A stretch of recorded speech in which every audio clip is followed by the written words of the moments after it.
Pokémon, one of the highest grossing game franchises of all time and one of the most iconic franchises, both in the world and what Nintendo has under its belt. For better or for worse. Spanning for over 27 years and 9 generations with seemingly no stop ahead, this franchise has it all.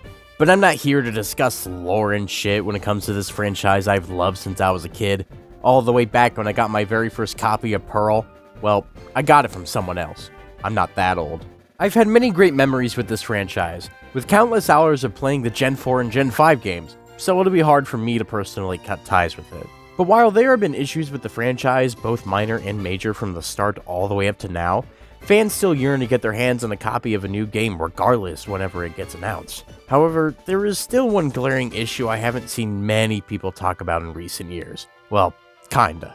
Many PokeTubers can go on and on about issues with gameplay, graphics while continuing to cry when a damn tree looks like ass, and more. But there is one thing I haven't seen genuine discussions about, the lack of voice acting. Although I don't doubt the idea of a PokeTuber mentioning it and discussing major opinions on it in reviews, but that's besides the point. Most videos you find when searching up discussions of the series having a voice acting issue, it just lists either an analysis of the anime, interviews with anime voice actors, or people giving light to mute cutscenes with their own takes. And I do genuinely love that last part, as not only does it allow people to let their voice shine, but also show what the franchise is lacking. I know this is a decision that Game Freak needs to make, but with voice actors comes them needing to give them money for their time on a big project, of which I don't see a problem with it since, well, they are one of the highest grossing franchises and it's super successful!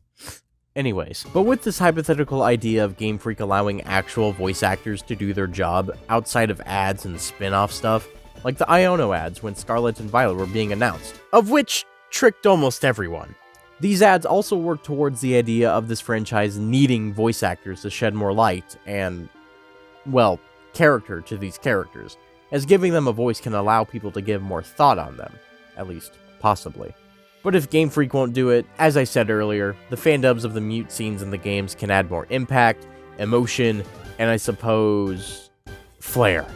Yeah, flair to them. I will say, the story in Scarlet and Violet is really well done, so despite them being mute, how they're portrayed still sells the scenes well, but adding the voices to it can lift them even higher, with said examples from prior still being a prominent point. So imagine a great scene from a video game with voice acting, and take it away to see how soulless they almost feel. Their impact can still be there with music and context, but voice acting really adds a lot to it. Take a look at this scene from Xenoblade 3, where, oh, spoilers by the way, Mio seems to have passed on and left Noah and the rest of the Ouroboros behind, but for it to only have been revealed that it wasn't Mio. Well, their Mio, but Console M, who N, not related to everyone's favorite green-haired husbando, had no idea the switch had happened, and lost his ever-loving mind. But once you take that away, it kinda just feels off, and not as impactful.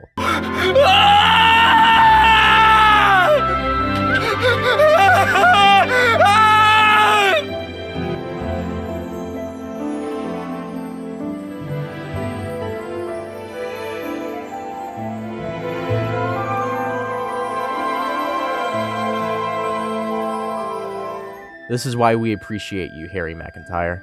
Now, I won't say that every major Pokemon game needs voice acting, only those on the Switch, as the prior games from the Game Boy up to the 3DS are more limited consoles. While the 3DS could arguably have some chance to allow it, as there are games that have voice acting on it, but I really think people would give it a slight pass more times than not, myself included. But with the jump to the Switch, many have thought that with the release of Sword and Shield, maybe we can get voice acting. While, yes, the Let's Go games came out prior to this, but with those being remakes, I think that they could also be given a pass.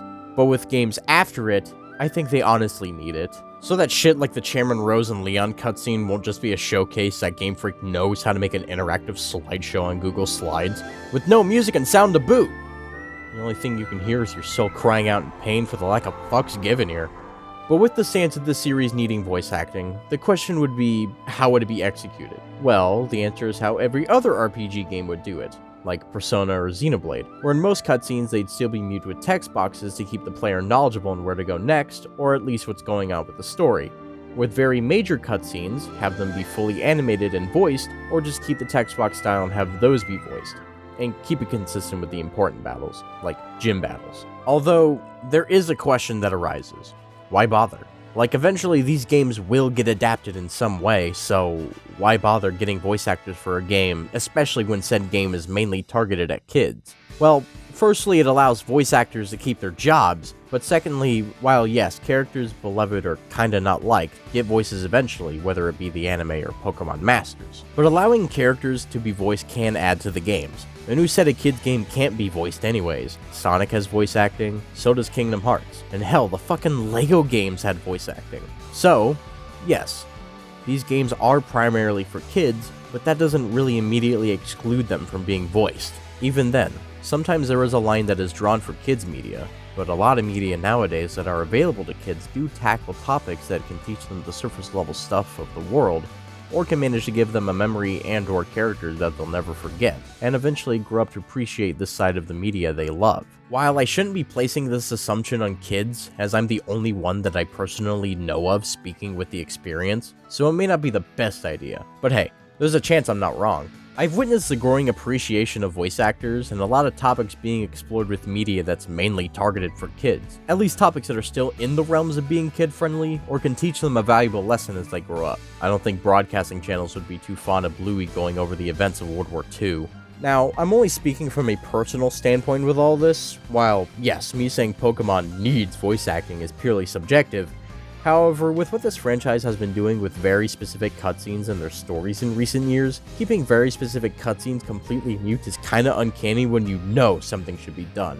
Example A being the Rose and Leon scene again, but example B is the Pier scene when you first go to the gym, but also for other examples, literally anything in Scarlet and Violet. So, while I have the stance of it being needed at this point, it's really only my perspective of things with this franchise. So if you don't agree with this idea, that's all good.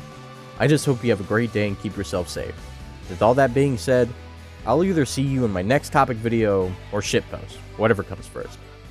Take care.